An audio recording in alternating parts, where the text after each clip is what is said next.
I usually have a set format thing that I want to get through. I'm usually telling you the news. But today I feel like doing something of a solo cast. And the usual reason I don't like solo casts is because they seem to meander, especially for me, because I feel an impulse, but I haven't thought it through enough to know how not to meander and make it less cohesive in certain spots. But this one is about music versus politics, because in many ways there's a gulf of difference between the two. Yet in the same way, they're inseparable from one another. There's just an illusion of a sea over top a connected land that makes it appear that music and politics are different. The reason I'm thinking about this is because I often, in order to bring you the news or what's happening in the world, I have to scour and scan a lot of what's just popping off in social media, and then I go to source videos or documents, whatever I can, and I try and extrapolate from the most confidence and trust that I have that what I'm getting is a wide array of what the internet is informing me is actually happening out there. And I'm drawing that in, and I'm giving it to you in a very verbal, very intellectual, also very 3D way, unless I'm talking about how reality is so much different than we expect it to be, even if we think we're in the know. And this is what has always bugged me between music and politics. I used to be a musician, and there was a certain kind of street realness in music. And you looked at political pundits or news anchors and people who just talk for a living, and it's usually all about like, well, didn't you hear this happened on this date, and these people know these people, ergo, yada, yada, yada, insert whatever philosophy you want. That seems so dry and boring. Like, it doesn't move your bones in a way like music does, whereas a musician is, all I hear is blah, blah, blah, blah, blah, fear, blah, blah, blah, blah, blah, blah, this, blah, blah, blah, blah, that, and ergo, blah, blah, blah, blah, blah, blah, blah. That's what a musician hears. It's just like, damn it, dude, like, make it so I don't want to fall asleep in the middle of it. Which is why they make music. Like, listen, I don't have to go and read 1,000 books to know how to write this song. I feel it in my soul. I'm going to put some kind of artistic, musical, scientific expression to it. Because music is math in its own way. These instruments are precision-made instruments, so it's a technology. And we use these things to accompany our voice, giving a certain message, if we have lyrics, giving a certain message in a certain way, with a certain attitude, a swagger, a style that none of the politics really seem to on the surface have, when in fact they absolutely do. And from the other side, people who are very much so just loaded on the intellectual, I can prove my stance in the world, my worldview, because of all these things that now are predominantly only coming to us through the internet. And I'll keep coming back to that through the internet part. And on the musician side, they feel that is so dry and boring. And on the other side, they feel that, well, the musicians don't, and I'm being very general and colloquial, and really this, you're just seeing a window into my worldview, how these people view one another. Not that there's a rift between them, but they feel a gulf of disconnect in the way that they choose to express themselves in the world. Take, for instance, people who are on the stage like Charlie Kirk or Destiny, people from Zero Hedge. You'll get Vosh, you'll get Tim Pool, you'll get Ezra Klein, you'll get Jimmy Dore. You have all these different personalities, and they're all giving you what they feel is happening in the world. But you look at it, like, watch Clayton Morris's face, watch Glenn Greenwald's face, listen to their voice, listen to Ken O'Keefe, listen to any pundit or person who is just giving your take on what's happening in the world, and their worldview is impregnated into it. How is that different from music? Whereas a musician is, man, I'm feeling this thing. No, I didn't have to go to the internet for it, unless a song that I got through the internet inspired me. But if you're a true musician, you know that, and it's the same with anyone who gets downloads of ideas, but if you're a true musician, you know that a good shower, a good meal, a nice walk, a heartbreak, things that just happen to you, all of a sudden music will start coming to you. It just has to come out, and you have to find an instrument to imprint it into the 3D, make it into a science, put it into some kind of canvas so I can get it out of me or through me. And this can be an open system rather than a clogged system. But it's definitely the same with the personalities on the more political side. You know what I'm talking about. The way that they talk with buggy eyes, or the way that they kind of roll their eyes or sneer at a certain kind of worldview. That's almost what rock does. Not all kinds of music, but it's almost what rock does. It's kind of this F you to the soft soldier boy music of the 1950s and 40s. It's this kind of F you to this ideology out there. It's just one is much more poetic and one is much more on the nose and specific. And I feel like there is a merger that wishes to happen between the two, and it's been happening. You listen to Immortal Technique, and he's talking about 9/11 and the towers and the false flag.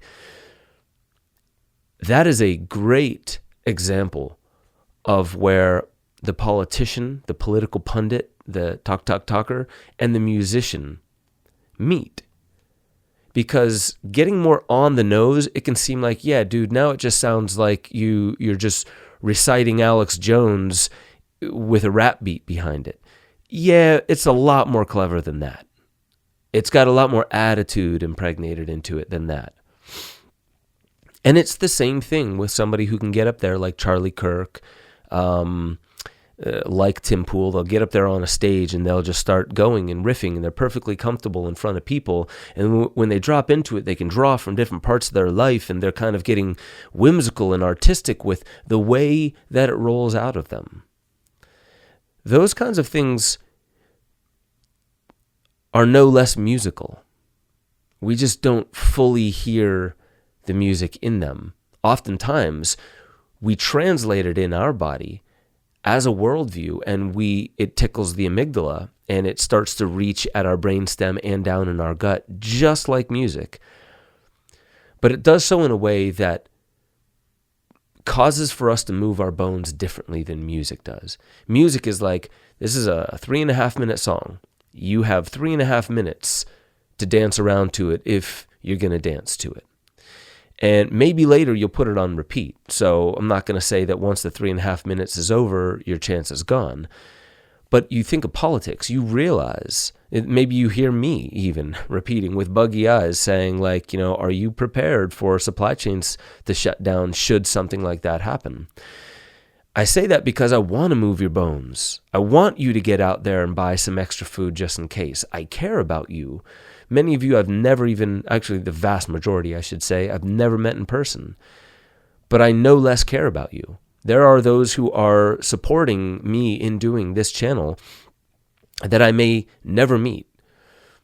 And yet, just because of something I'm doing, or maybe just who I am, month after month, you're donating a small amount to me to keep me doing what I'm doing.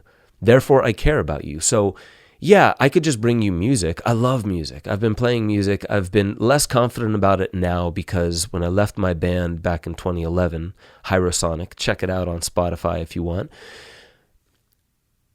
That leads me, I started playing differently. I wasn't in a prog rock band anymore at that point. I started playing acoustic, finger picking, singing more bluesy style, and just trying out different things. And I lost the same kind of confidence that I got from a certain kind of music. I was doing it on stage with Jane's Addiction, Three Doors Down, Audio Slave, A Perfect Circle.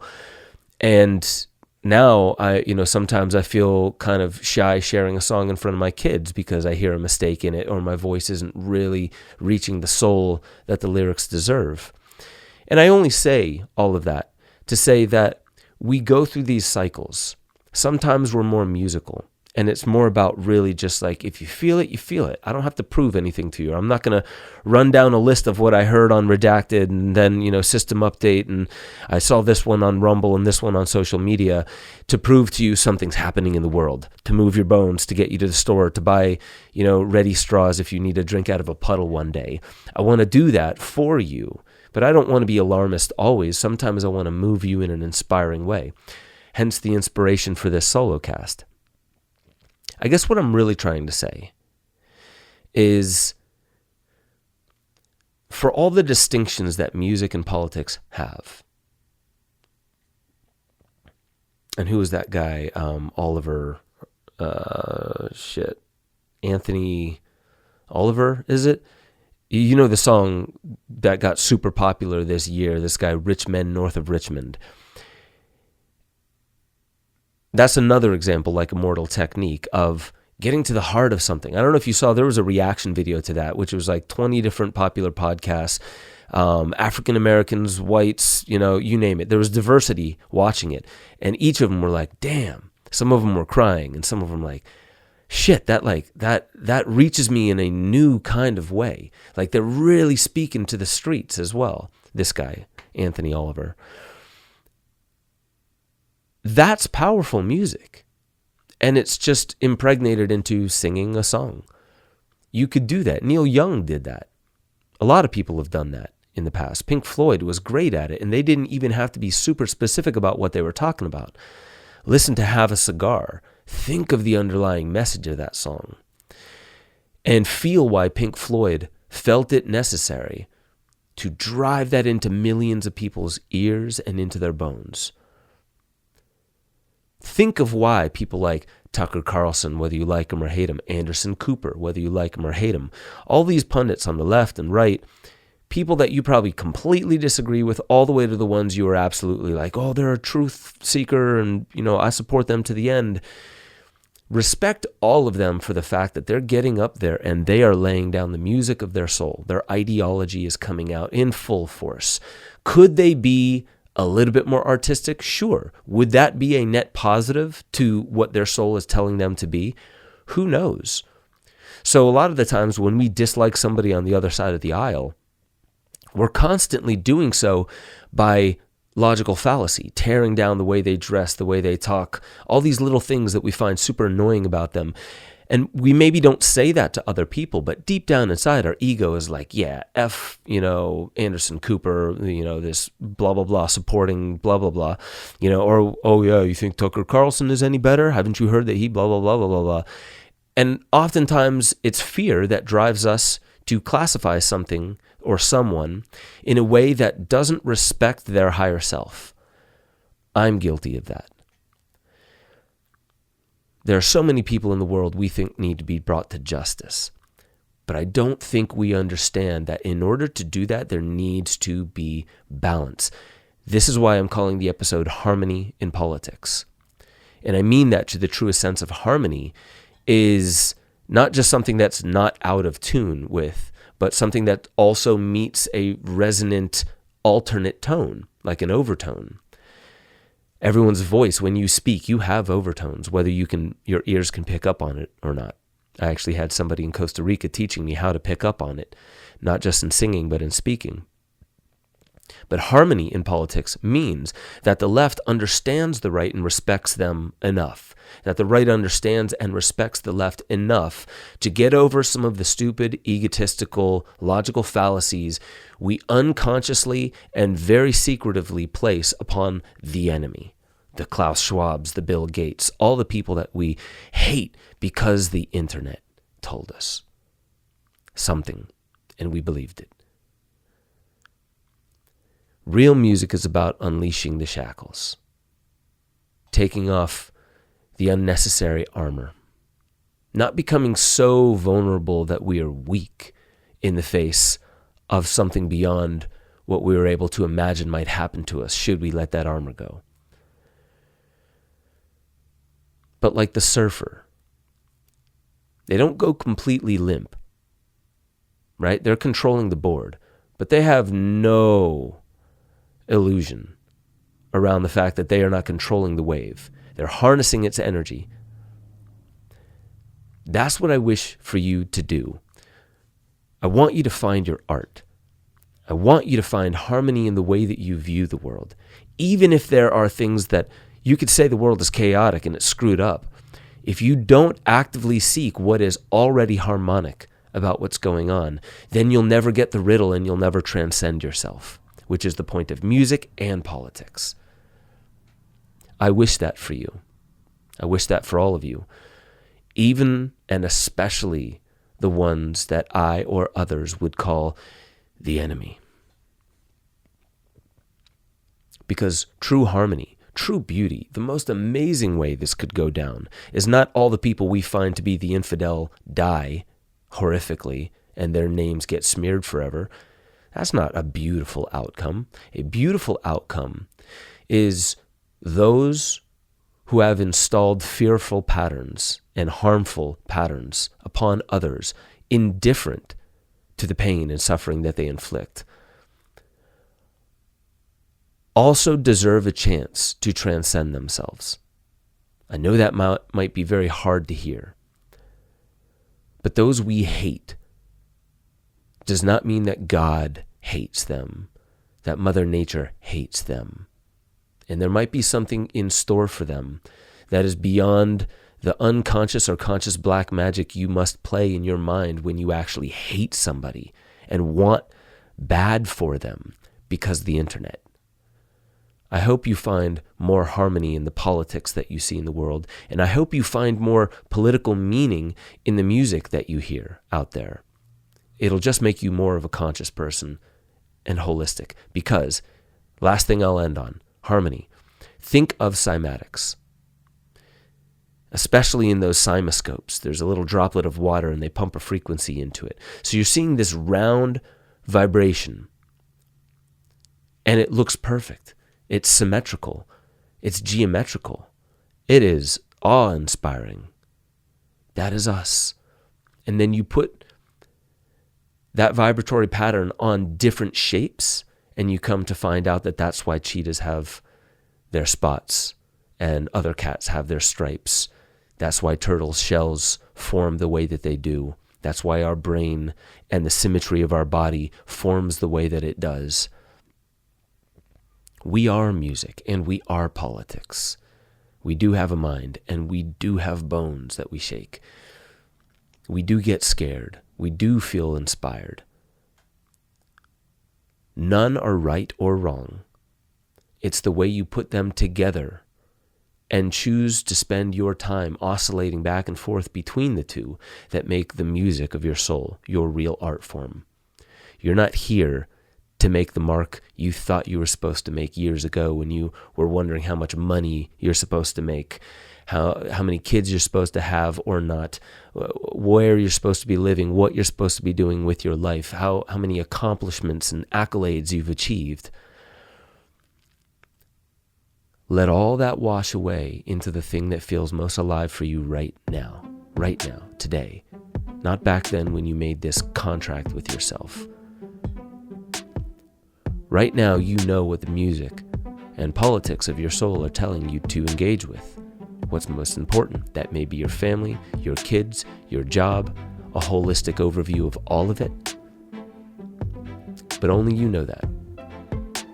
I'll leave it on that. I love you all. I hope you find the harmony in your lives, and I hope you start politicking, because there's a lot of shit going on in the world right now. It's good to wake up. It's good to be back. I love you all, and I'll catch y'all next time.